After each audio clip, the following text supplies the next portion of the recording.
Un client qui est intéressé par faire un investissement locatif m'a envoyé une annonce d'un bien, il m'a demandé de les regarder. On va regarder ensemble si ce bien est rentable ou non. Alors bien évidemment, le but c'est de faire une analyse globale sur le bien via l'annonce, mais l'idéal c'est d'aller faire des visites sur place pour se rendre compte du vrai potentiel du bien. On va commencer par regarder l'annonce, puis on va faire les calculs en fonction des prévisions de loyer, les calculs de rentabilité et de cash flow, et je vous donnerai mon avis personnel sur est-ce que ça vaut le coup d'aller faire une visite sur un bien comme ça. Je regarde avec vous l'annonce directement sur mon téléphone, c'est un studio du coup, une pièce de 37 mètres carrés située sur la commune d'Oulin. Donc on va regarder directement sur le plan où est-ce que ça se situe Oulin. On dézoome un peu et on se rend compte que on est à côté de Lyon et de Villeurbanne. L'avantage c'est qu'on est à côté d'une grande ville, donc pas trop de soucis au niveau de la demande locative normalement. Mais le gros avantage c'est que Lyon est plafonné en termes de loyer, là où Oulin, une petite commune à côté, n'est pas plafonné, donc pour votre rentabilité et votre cash flow, ce sera optimal. On va regarder l'annonce directement, on va commencer par les photos. Donc il y a pas mal de photos en soi, il y a l'avantage d'avoir un plan et surtout la photo de la façade. Je le rappelle, mais l'important c'est tant l'appartement que la façade de l'immeuble et que la copropriété en général. L'appartement, on va pouvoir le refaire via des travaux potentiels. L'immeuble en soi, la copropriété, on ne pourra rien faire. Donc c'est aussi important de regarder la copropriété que l'appartement en lui-même. Au niveau des photos, ça m'a l'air pas trop mal. Bon, il y a des choses à refaire. Gros rafraîchissement à faire sur les murs, potentiellement un parquet à refaire. Une cuisine horrible, donc à dégager et à refaire complètement. Des murs potentiels, ça m'a l'air pas très porteur tout ça. Donc on va potentiellement pouvoir faire une ouverture sur le salon pour faire avoir une cuisine ouverte sur le salon. Ça marche très bien pour dégager de l'espace et pour potentiellement créer une chambre supplémentaire parce que là on est sur un grand studio, 37 mètres carrés en général, ça peut être transformé en petites 2 pièces. On va voir juste après sur le plan ce qui est faisable de faire ou pas, mais ça me paraît réalisable. Là on voit la salle de bain derrière. Ouais, on a une grosse photo de la salle de bain, pareil à refaire.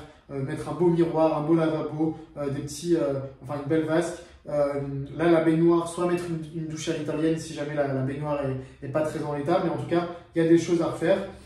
J'aurais tendance à dire que il y a pas mal de travaux à refaire sur un 37 mètres carrés. Je prévois au moins sur un bien comme ça où je compte tout refaire en tout cas. Je prévois au moins 30 000 € de travaux sur un bien à 37 mètres carrés, ça me semble pas déconnant, surtout avec les prix des travaux qui ont augmenté ces derniers temps. Ça me semble pas déconnant de prévoir 30 000 € de travaux sur un bien comme ça. Via le plan, en fait, moi ce que j'aurais fait, donc on voit le séjour et la cuisine séparée, moi j'aurais tout cassé au niveau de l'entrée pour refaire une petite chambre dans ce coin-là, pour diviser en 2 le salon, mettre une chambre pour transformer en 2 pièces et ouvrir la cuisine pour faire une cuisine ouverte sur le salon. Comme ça, vous avez un petit 2 pièces bien optimal, bien optimisé, bien agencé, avec une petite chambre. Vous prenez juste les 9 mètres carrés pour pouvoir le transformer en T2. Et après, ce qui augmente la rentabilité, augmente le loyer. Un T2 sera plus cher qu'un studio, même si c'est la même surface. Et avec une cuisine ouverte, ça fait toujours plus grand, plus apprécié au niveau des locataires en général. Sur en tout cas une petite surface. Sur un T3, un T4, en général, on peut préférer parfois en tout cas une cuisine séparée. La salle de bain, a priori, on ne peut pas trop la bouger sur le plan, mais ça me semble, voilà, créer une petite chambre au niveau du salon, faire un dégagement au niveau de la cuisine pour ouvrir l'espace salon et avoir une cuisine ouverte sur le salon, moi ça me semble pas déconnant. Là sur la copropriété, je ne suis pas dans la copropriété, mais au niveau de la façade, ça me semble pas dégueulasse. On est au-dessus soit d'un bar, soit de Adéco. Si c'est au-dessus d'Adéco, ça me semble plutôt pas mal parce que du coup, voilà, c'est pas au-dessus d'un restaurant, il n'y a pas de bruit le soir, etc. au niveau des nuisances sonores. Encore une fois, il faut se rendre sur place pour se rendre compte du potentiel du bien, mais a priori, ça ne me semble pas si déconnant que ça. On est à 139 000 € sur le prix du bien. Je lis l'annonce rapidement. Donc, Oulin, grand studio de 37 mètres carrés, hyper centre, idéal investisseur. On va regarder au niveau des rentabilités si c'est vraiment idéal, mais on est hyper centre, proximité immédiate du métro. Ça, c'est un très bon point parce qu'une petite surface à côté d'un métro, ça prend de la valeur et ça se louera. Voilà, 37 mètres carrés situé dans une petite copropriété de 7 lots sans ascenseur. Bon, si c'est quel étage sans ascenseur, étant au deuxième étage sans ascenseur pour un jeune cadre ou un étudiant en plein centre-ville, c'est pas déconnant, c'est pas très dérangeant. À partir du 3e, 4e étage, là ça commence à devenir dérangeant pour moi en tout cas en tant qu'investisseur. Pour du 2e étage sans ascenseur, pour une petite surface qui n'est pas forcément destinée à une famille, ça me semble pas si déconnant que ça. Étant au 2e étage, ce bien est composé d'un hall Belle pièce à vivre de 19 mètres carrés avec cuisine semi-ouverte. Donc je pense qu'il n'y aura pas trop de soucis à faire un petit 2 pièces.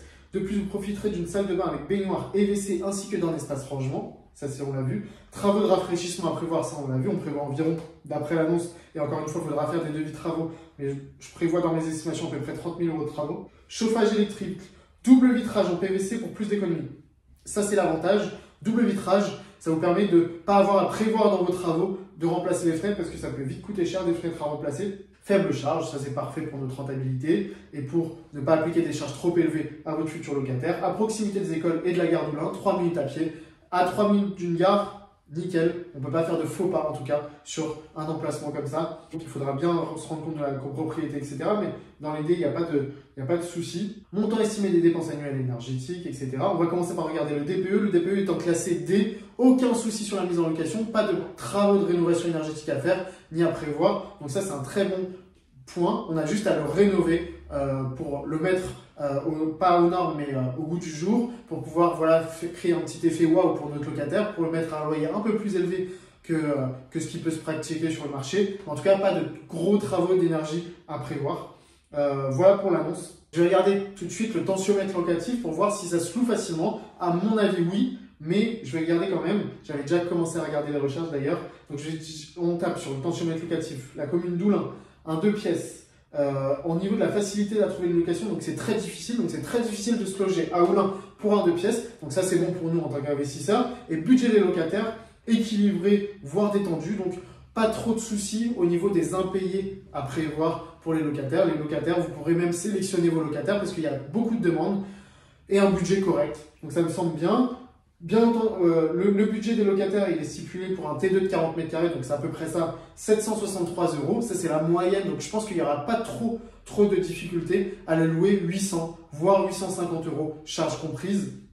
Je ne vais pas aller au-delà parce qu'on est quand même sur une petite commune à côté d'une grande ville, donc je pense que 800 en termes de budget, ça me semble correct. Au-delà, 900 €, ça me semble, enfin, vous aurez vraiment des difficultés à le louer. Donc voilà pour le tensiomètre. Donc on va regarder maintenant au niveau des calculs. Je vais regarder ce que me coûterait un crédit immobilier pour commencer à me faire mes calculs de rentabilité et de cash flow. Donc en fait, le bien il est affiché à 139 000 €. Ça me paraît pas déconnant, vu la période, de pouvoir essayer de négocier à 130 000 €. Donc si jamais on arrive à une négociation à 130 000 €, donc 10 000 € de moins, avec les 30 000 € de travaux, donc ça fait 160 000 € en termes de financement, 160 000 € sur 25 ans à un taux de 3,30. Si vous suivez mes vidéos, vous savez qu'à aujourd'hui, la moyenne en mars 2023, sur 25 ans, on est aux alentours des 3,30% de taux. On a eu une augmentation encore en mars. Ça fait une mensualité hors assurance de 783, disons assurance comprise, à peu près 800. Donc, on aura un crédit immobilier d'environ 800 € par mois. Une location d'environ 800 voire 850 €, donc un cash flow assez flat. Okay, je n'ai pas regardé la taxe foncière, il faudrait regarder la taxe foncière et les charges de copropriété qui ne sont pas stipulées dans l'annonce, mais ça me paraît assez flat en termes de cash flow. En termes de rentabilité, c'est simple, vous faites 800 € le loyer multiplié par 12, divisé par le coût total de votre acquisition. Je répète la formule, mais c'est donc du coup 800 x 12 divisé par 130 000 € le prix du bien, plus les frais de notaire, plus les travaux. Donc 130 000 € plus les frais de notaire, ça va faire à peu près 140 000 €, plus le prix du bien, plus les travaux, pardon, ça fait 170 000 €. Donc on fait 800 x 12 divisé par 170 000 €. On a une rentabilité correcte, brute, d'environ 5,6%. Donc c'est pas la rentabilité du siècle, mais c'est une bonne petite rentabilité pour un petit studio bien placé où voilà, vous faites un cash flow flat, c'est-à-dire que vous ne paierez pas réellement de l'argent de votre poche chaque mois, mais vous n'en gagnerez pas, vous dépenserez pas, voilà, vous aurez un cash flow nul. Donc, votre patrimoine il va se constituer tout seul. En plus de ça, c'est un petit studio, c'est une petite surface, ça se revend comme du pain, ça prend de la valeur en général au fur et à mesure des années. Vous êtes très bien situé au niveau de l'emplacement, on est à 300 mètres d'une gare, donc ça, il n'y a pas de faux pas. Oulin, c'est à côté d'une grande ville, donc ça, pareil, en fonction des projets d'urbanisme, en fonction des projets de la ville, en fonction des projets de transport, etc., ça, il va falloir se renseigner un peu plus sur la commune pour voir le potentiel de la ville. Il va falloir voir d'autres indicateurs comme la situation démographique de la ville, etc. Ça, voilà, j'en parle aux gens que je peux accompagner quotidiennement, mais c'est des indicateurs intéressants à aller regarder et à aller travailler sur quand on veut commencer à investir. Mais en termes de rentabilité, on n'est pas dégueulasse. En termes de cash flow, on est flat, donc on ne va pas perdre de l'argent sur notre investissement. On ne va pas avoir d'efforts d'épargne quotidien. La valeur d'un bien comme ça, je pense que ça peut faire que augmenter. Avoir l'historique au niveau de la valeur des prix au mètre carré sur ou là en tout cas. Mais en tout cas, ça me semble un bon plan à aller regarder en tout cas avec une petite négociation à 130 000 euros, avec une rentabilité voilà, à 5,6% et un cash flow flat. Je pense que c'est quelque chose à aller regarder. En tout cas, moi, j'irai faire la visite sur un bien comme ça. Voilà, j'espère que vous avez aimé la vidéo. Dites-moi ce que vous en avez pensé. Dites-moi si vous aussi, vous auriez été sur un bien comme ça. Ça m'intéresse. Et si vous avez des questions par rapport à vos investissements, vos financements immobiliers, n'hésitez pas à me contacter. Je vous retrouve très vite.